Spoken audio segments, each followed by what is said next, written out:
గురువుగారు, ధర్మము సత్యము ఈ రెండిటి మధ్య ఉన్నటువంటి సంబంధం ఏమిటి? ఈ రెండిట్లో దేనికి ప్రాముఖ్యత ఎక్కువ ఉంది? ధర్మం వేరు, సత్యం కొమ్మ.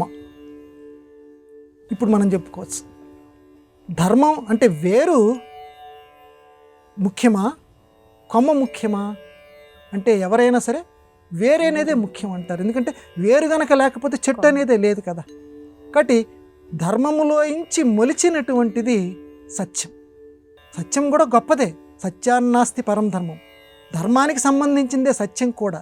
కానీ రెండింటిలో ఏది గొప్పది? ధర్మం చాలా గొప్పది. మహాభారతంలో శ్రీకృష్ణ పరమాత్మ ఇదే చెప్పాడు, ధర్మం చాలా గొప్పది. ఎందుకంటే ధర్మంలో సత్యం పుట్టింది. ఎందుకంటే ధర్మం చెడిపోయేటువంటి పరిస్థితి వచ్చినప్పుడు అసత్యం చెప్పినా అది సత్యమే. ఇది సంప్రదాయవాదులమైనటువంటి మనందరం గ్రహించవలసినటువంటి విషయం. అశ్వత్థామ అత కుంజరహ. శ్రీకృష్ణ పరమాత్మ అందుకనే ధర్మరాజు గారిని ఆ మాట అనమన్నాడు.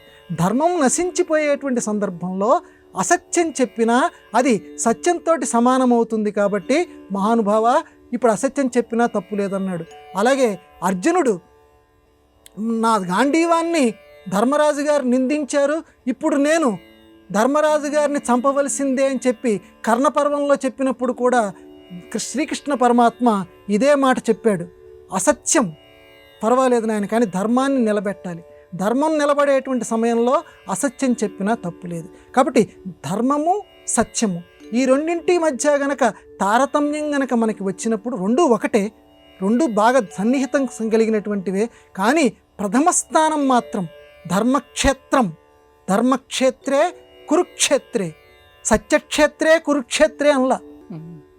ఎందుకంటే అన్నిటికీ మనకి పరమ ప్రామాణికం, సనాతన ధర్మానికి చక్కటి ప్రామాణిక గ్రంథం భగవద్గీత. భగవద్గీత అంటే మొత్తం వేదమంతా, ఉపనిషత్తులంతా పిండి పిండి ఆ సారమంతా మనకు అందించారు ఆ 700 శ్లోకాల్లో. కాబట్టి ధర్మము సత్యము ఈ రెండిట్లో ఏది గొప్పది అని అంటే ధర్మమే. ఒకరి ప్రాణాన్ని రక్షణ చేయవలసి వచ్చింది, అందరికీ తెలిసినటువంటి కథే. ఒక ఋషి గారు ఎవరే ఇటువైపు వచ్చారా అని అడిగితే చూసే కళ్ళు చెప్పలేవు, చెప్పేనోరు చూడలేదు అన్నాడు.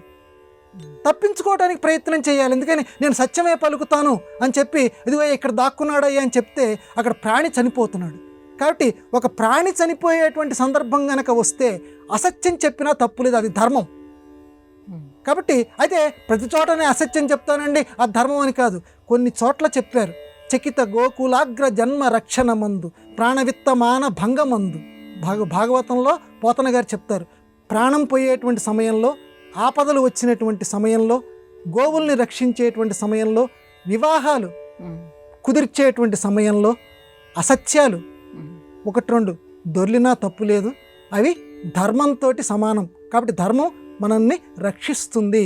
కానీ మిగతా చోట్ల మాత్రం అసత్యాలు మాట్లాడకూడదని చెప్పి మన సంప్రదాయమే మనకు చక్కటి భరోసాని ఇచ్చింది. కాబట్టి రెండింటిలో ఏది గొప్పది అని అంటే ధర్మమే గొప్పది, సత్యం ధర్మంలోంచి మొలిచింది.